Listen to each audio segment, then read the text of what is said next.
It shows me that he really wants to play. I think they had him in, and they said, look, we need you to be in a little better shape. And it looks like he went home, he worked, got in better shape, and they brought him back and says, hey, now they could use Dez. They have the worst receiving core as far as production with catches and yards and touchdowns and things of that nature, Skip. So maybe Dez is a person that could help them out immensely. And in order for them to go to ultimately where they need to be, Skip, they're going to have to throw the football. Yeah, we know they can run it. But what happens when you don't have the lead and you got to throw it? And we've seen over the last couple of years, Lamar Jackson gets to the playoffs, they fall behind, and he's unable to bring them back throwing the football. And so hopefully Dez, I don't know what Dez has left. You're asking an awful lot, Skip.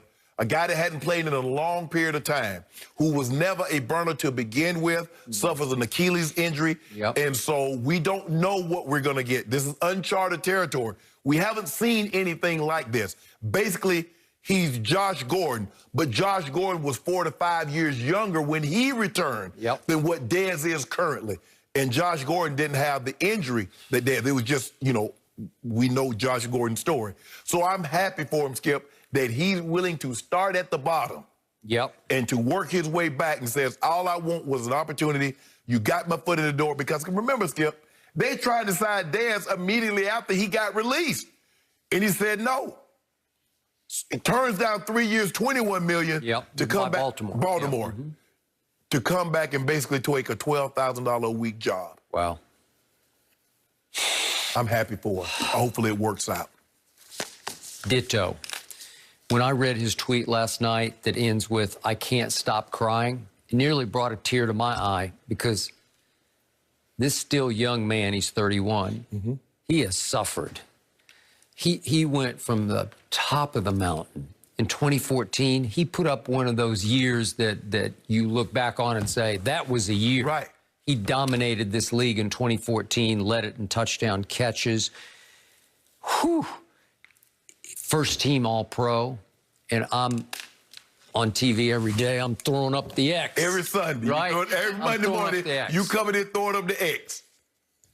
And that year obviously ended in Green Bay, in which Dez caught it. They finally didn't catch one. Just for posterity, could we see it one more time? Yes! He caught it, and he ran with it, and he slammed it on the goal line with his left hand like a running back would, and the ref on the spot raised his hands to say, touchdown, until it went to replay review. That's a touchdown. Upon further review. Upon further review, it's not a catch, said somebody in New York, I guess. That's a touchdown. Caught it, ran with it, slammed it on the goal line. Complete control. It bobbled even as he hit the ground, and it came up on top of him, so it never touched the ground after he slammed it on the ground. This is as much of a catch as you will ever see. That's a catch. He ran 2 strides with it and had such control in his left hand because he's left-handed. He slammed it on the goal line.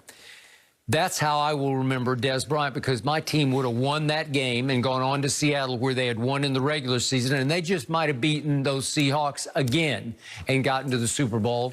They would have run into Tom Brady. That would have been another story. Caught a buzzsaw, so no. Yep, okay, I got that. But that was really the height of Dez Bryant.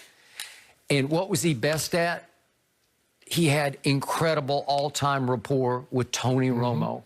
They loved each other because Tony liked to just throw it up for grabs. Yes. And the one guy who could go up and grab it the most was this guy. Yep.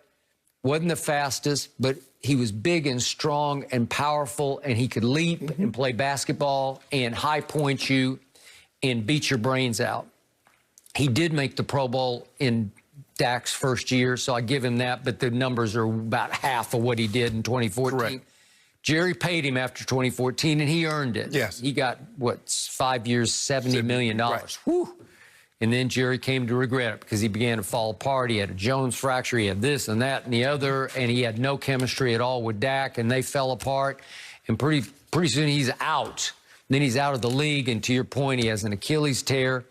And it did my heart good. Just, what was it, a couple of months ago, we saw the video of him catching off-season passes in that workout facility in Fort Worth from your homeboy. Yep. Because Patrick Mahomes still has high regard for what Dez Bryant used to be, what he achieved in this league.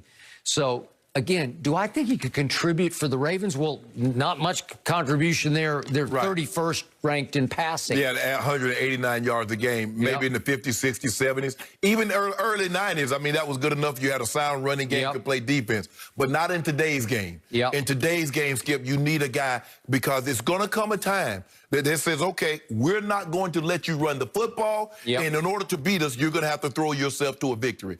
And right now, what concerns me is Lamar going to advance enough because he's going to have to trust that he's going to put the ball up and Dez can come down with it. I agree. That's what it's going to come down to. It's all about trust. And mostly red zone trust. Yes. Because Dez can still do that.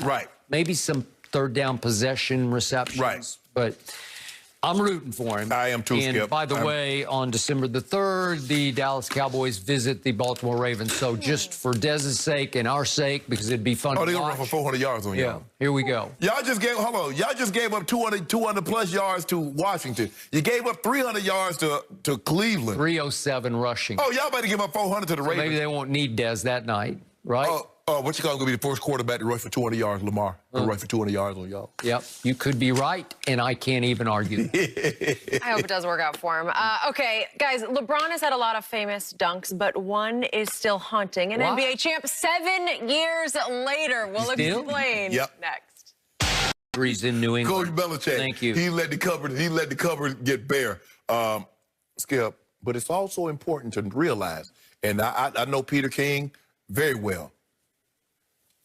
Had the New England Patriots offered Tom Brady a contract, Tom Brady would have taken his butt right back to New England. I'm with you. So this notion that I got it. So this notion that Tom Brady could not wait to get out of New England is not true.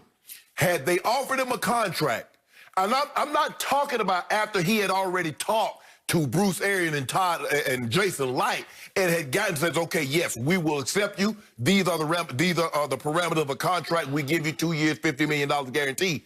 No. I'm saying if they had offered him a contract, Tom Brady, with that cupboard bare, would still be in New England. That is factual. That's not no hypothetical. That's not no, I'm not sure. Yes, he would have.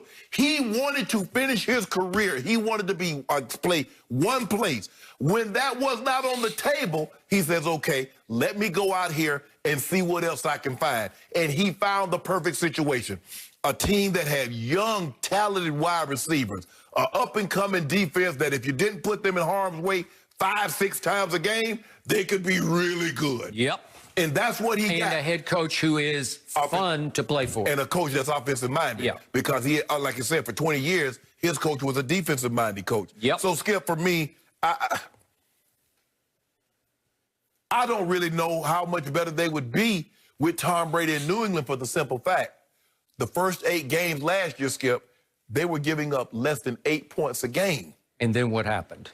The bottom fell out. At Baltimore on a Sunday night, it fell out. It kept falling the rest of the year. And so what that told me is that when that defense did not hold a team to 17 points or fewer, they were 0-5, even with Tom Brady.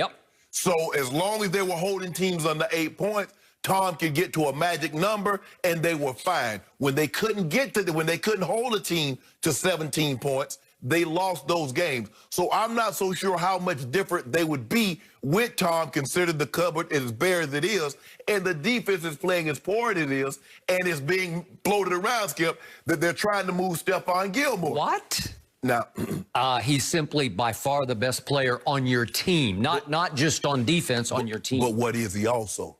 He's 30. And what also did he do? He asked for more money.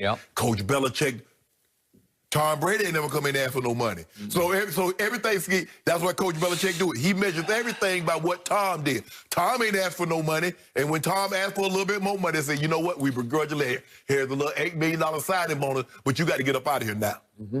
And that's what so 30 years old, you look at Logan Mankins, you look at Richard Seymour, you look at Lawyer Malloy, you look at all the guys.